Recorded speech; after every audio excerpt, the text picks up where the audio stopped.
Ini ada tulisan Jawa, karena ini adalah lambang literasi, lambang tulis menulis, lambang semacam peradaban, menggunakan tulisan Jawa baru yang terbaca Rahayu, Rahayu, Rahayu. Nah, kita membakar perdupaan, Rahayu, Rahayu, Rahayu. Ini pemirsa ya. Jadi di sini ada jejak-jejak perdupaan, nah, serta sandingan atau kemudian persajian ya. Longgoku bareng nyawa, geleger joger wangsul. Jadi ini juga semacam mantra-mantra Jawa tingkat tinggi ya.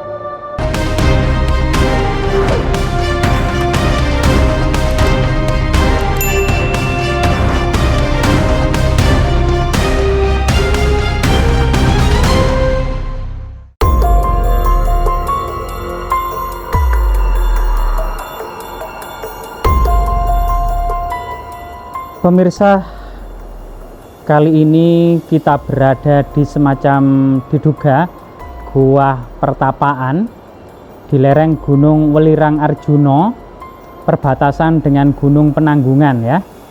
Karena Gunung Penanggungan terutama pada masa kerajaan Majapahit tak ubahnya seperti Akademi Karesian.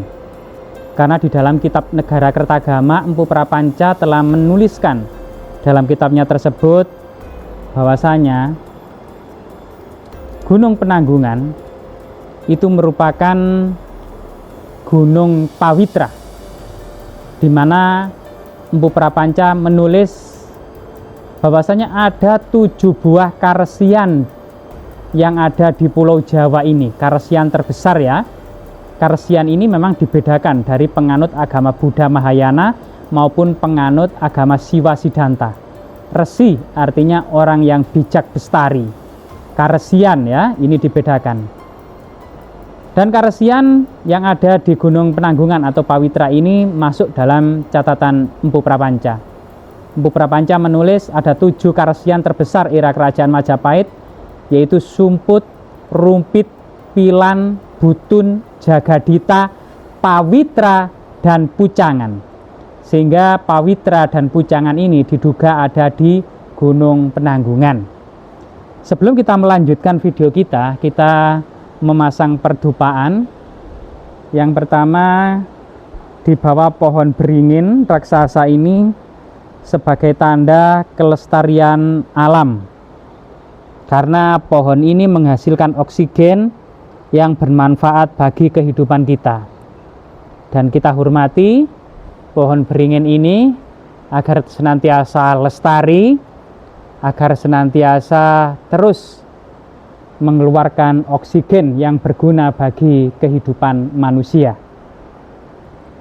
Selain adanya pohon beringin yang hidup tepat di depan mulut gua putih ini atau semacam ceruk pertapaan, juga ada diduga tinggalan jejak-jejak artefaktual ya. Nah, di sebelah sana itu semacam ada pohon hayat atau pohon atau kalpataru atau kalparsah ya. Dan ini adalah pohon tersebut, ini adalah simbol dari pohon kehidupan atau pohon kalpataru atau kalparoksa yang ternyata akarnya itu menyengkram gua putih ini.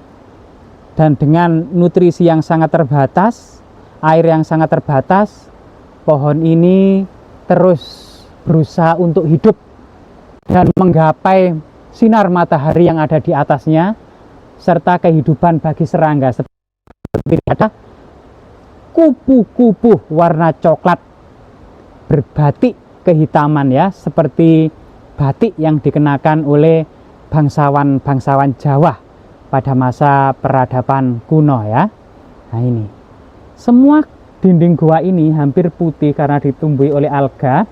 Namun cerita legenda yang berkembang di gua ini bahwasanya dahulu gua ini pernah menjadi pertempuran antara Hanoman, antara Sugriwa dan Subali ya. Mungkin dahulu ini ada lukisan dari Hanoman, atau diduga antara Sugriwa dan Subali, atau antara Hanoman dan saudaranya Sugriwa. Kemudian mereka bertempur, dan kemudian dalam pertempuran yang sangat dahsyat ini, itu kemudian memercikkan darah. Darahnya itu nempel-nempel di dinding gua. Kalau kemudian artinya, jika waktu itu mereka bersalah, maka darah yang keluar akan berwarna merah. Namun jika mereka benar, darah yang keluar akan berwarna putih. Sehingga pertempuran antara Sugriwa dan Hanoman ini mengeluarkan darah putih yang menetes-netes di dinding-dinding gua menjadi warna putih. Ini adalah cerita legenda yang berkembang di tengah-tengah masyarakat ya. Jadi itu masyarakat menceritakan bahwasanya gua putih ini juga penuh dengan pusaka. Nah, entah tali apa ini yang menggantung gitu ya. Kita juga kurang tahu apa maksud dan tujuan. Kita hormati segala bentuk budaya yang ada di tengah-tengah masyarakat. Jadi kain putih ini ya menandakan area paling sakral dan magis. Nah, ini coba kita berikan perdupaan di sini ya. Ini sebagian yang sudah kita nyalakan ini terus menyala, kita tambahi lagi ya. Nah, di depan kita ini pemirsa ada beberapa jejak-jejak artefaktual seperti lumpang batu persajian ya, tugu-tugu batu seperti menhir atau lambang lingga, lambang kesuburan, harapan ya, serta kemudian kekuatan dan manifestasi ya. Dari kemudian bagaimana kemudian leluhur kita itu pernah hidup menghuni gua dalam rentang peradaban prasejarah ya. Karena gua pada masa prasejarah adalah hunian, tempat untuk mengasuh anak-anak, perlindungan dari angin, dari hujan, dari terik matahari, dari binatang-binatang buas penghuni hutan pada masa yang sangat-sangat lampau. Ketika masyarakat masih sedikit, hutan masih rimbun. Nah, kita pasang lagi perdupaan di area ini. Nah, ini pemirsa. Rahayu, Rahayu, Rahayu. Lah artinya banyak sekali persajian dan perdupaan di lokasi ini. Artinya Gua Putih ini sampai saat ini masih digunakan oleh sebagian masyarakat sebagai situs religi pemirsa ya. Nah, ini kondisinya ada ceruk-ceruk, dan di sini ada semacam tetesan-tetesan air yang ternyata semacam membentuk seperti stalaktit baru atau stalagmit ya. Yang ini terlihat putih-putih ini seperti bagian dari stalaktit, stalagmit dari kemudian tetesan-tetesan dari atas gua ya, termasuk ini bagian putih yang menggunung. Lah di sini ada semacam tulisan Jawa, entah apa yang dibungkus itu ya, seperti kepala jailangkung gitu ya. Tapi mungkin maknanya yang lain. Namun ini ada tulisan Jawa. Karena ini adalah lambang literasi, lambang tulis menulis, lambang semacam peradaban menggunakan tulisan Jawa baru yang terbaca. Jadi perdupaan kita menyala terus pemirsa ya. Yang terbaca Kusen Semar Cinta Kasih. Nah, ternyata Kusen Semar Cinta Kasih Joyo Wijoyo. Nah, iki Joyo Wijoyo, iki kasugatan. Joyo Wijoyo kasugatan. Entah maksud dan maknanya apa, mungkin ini salah satu falsafah atau ilmu Jawa tingkat tinggi pemirsa ya. Jadi ternyata adalah Kusen Semar Cinta Kasih Joyo Wijoyo kasugatan. Entah apa maksudnya ya, sangat misterius pemirsa ya. Di sini ada kain putih, juga salah satunya dibiarkan menjuntai, salah satunya kemudian diikat. Entah apa maksud ikatan ini, juga untuk menutupi bagian ceruk yang paling suci ini pemirsa ya. Ceruk paling suci ini Rahayu, Rahayu, Rahayu. Nah, di sini ada perdupaan, bekas perdupaan lagi juga di depan mulut gua ya. Jadi ini kita hormati, kita pasang perdupaan lagi di lokasi ini ya. Rahayu, Rahayu, Rahayu. Nah, ini perdupaan lagi. Dan di sini ada semacam gentong gitu ya, ada cangkir untuk menampung tetesan air mineral dari atas dinding. Nah, di sana itu ada apa pemirsa ya? Ada bagian yang sangat misterius, kita sowan dulu ya. Rahayu, Rahayu, Rahayu. Mbah putunipun sowan, Mbah. Rahayu, Rahayu, Rahayu. Nah, kita pasang perdupaan di lokasi ini pemirsa ya. Nah, Rahayu, Rahayu. Ternyata di dalam itu masih semacam ada persajian, Kang ya. Di mana ini? Apa perlu senter, Kang ya? Nah, perlu senter. Wah, kita nggak bawa senter itu, Kang. Di mana ini, Kang? Kelihatan ya? Rahayu, Rahayu, Rahayu. Jadi kita membakar perdupaan. Rahayu, Rahayu, Rahayu. Nah, ini pemirsa ya. Jadi di sini ada jejak-jejak perdupaan, nah, serta sandingan atau kemudian persajian ya di lokasi ini. Jadi ini ceruk yang paling dalam dari Gua Putih ini kita dapati semacam satu tempeh persajian yang terdiri dari cengkir atau kelapa muda, kemudian pisang, bunga-bunga wewangian, dan perdupaan, kendi-kendi, takiran, telur, dan jejak-jejak yang lainnya ya. Nah, di sini dahulu ini juga dipercaya sebagai lokasi yang penuh dengan pusaka ya. Jadi ini adalah salah satu bentuk sistem religi yang ada di tengah-tengah masyarakat kita gitu ya. Dan coba kita hormati. Rahayu, Rahayu, Rahayu. Ong wilaheng sekaring jagat bawana langgeng sekaring kajang sekaring mayang ong. Ibu bumi bapa angkasa kakang kawah adi ari-ari papat kiblat limo pancer sedulur tua sedulur enom ki among nyai among ki danyang nyai danyang yang ada di gua ini putunipun sowan Mbah. Izinkanlah kami untuk sowan di tempat ini, untuk kemudian bagaimana kita itu berpikir tentang kebesaran Sang Pencipta, Tuhan jagat alam, Tuhan semesta alam, yang menciptakan alam semesta, manusia, dan kehidupan, serta hubungan ketiganya dengan apa-apa sebelum adanya alam semesta, manusia, dan kehidupan, dan setelah hancurnya alam semesta, manusia, dan kehidupan.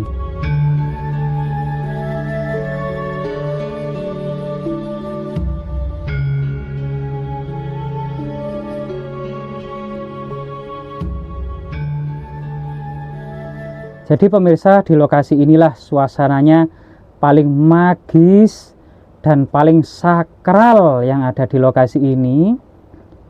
Nah, di sini adalah ceruk paling dalam atau gua terdalam dari situs Gua Putih. Di sinilah lokasi yang sangat recommended untuk ya mendekatkan diri kita pada Sang Penguasa alam semesta dalam sebuah kerendahan hati, dalam suasana yang suwung atau sunyah atau kosong.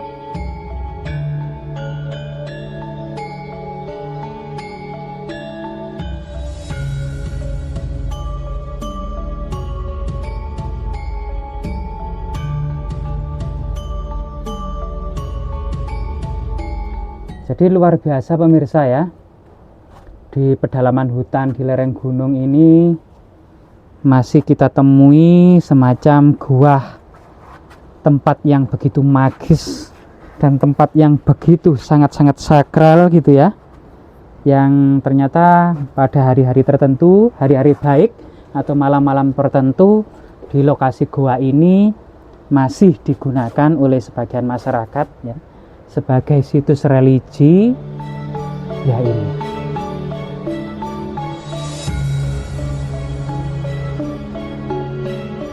Dan jika kita lihat ke ceruk yang lainnya pemirsa ya, nah di sini ada jalan setapak.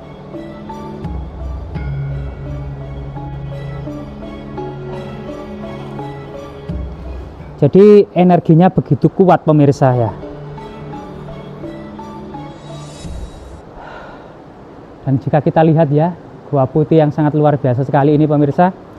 Ini terletak di Dusun Tangkep, Desa Jati Jejer, Kecamatan Trawas, Kabupaten Mojokerto, Jawa Timur.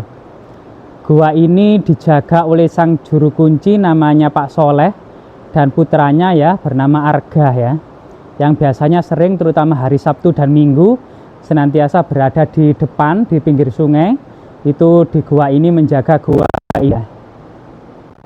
Di sisi yang lain pemirsa ada ceruk yang lainnya ya. Di sini ada juga ceruk yang lainnya pemirsa. Jika kita lihat pemirsa, ceruk di sini juga sangat luar biasa sekali pemirsa. Nah ini, entah ini tulisan apa pemirsa. Kita juga penasaran entah apa yang dituliskan ya. Jenengku ya jenengmu, jenengmu ya jenengku, ya iku Allah, adepku manungsa kurda, rukukku jati sampurna, sujudku wujuding sukma, lungguhku bareng nyawa, gleger joger wangsul nugroho, amin. Jenengku ya jenengmu, jenengmu ya jenengku, yaiku Allah, adepku manungsa kurda, rukukku jati sampurna, sujudku wujuding sukma, lungguhku barengi nyawa, gleger joger wangsul nugroho. Jadi ini juga semacam mantra-mantra Jawa tingkat tinggi ya. Ya ini luar biasa pemirsa ya. Jadi kalau kamera ke sini, kita coba berjalan di sini untuk bagaimana merasakan suasana hening, suasana suwung di lokasi gua ini pemirsa ya.